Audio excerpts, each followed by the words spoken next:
Hello mga ka-boys. Mga kwento ni Kuya Nemi. May isang bungi. Nagsimba siya.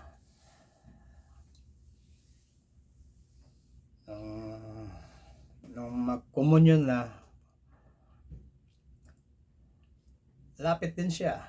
Communion nung siya na pumila siya nung nakapila na, susubuhan siya ng otsa ng pare. Katawan ni Cristo, sinusubo. Nilabas na yung dila ng bungi. Alam mo yung otsa, yung pare, doon inilagay sa biyak. Yung biyak dito.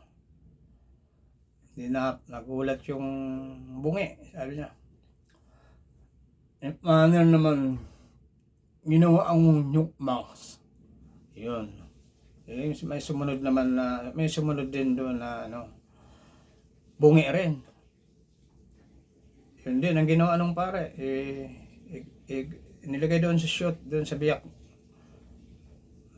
Ganon din ginawa doon. Sabi nung isa, okay man na, nyukmax na yun. Kaya yun, medyo nagtatampo yung mga bungi dahil pinasok doon sa biyak. Kaya yun mga ka-boys.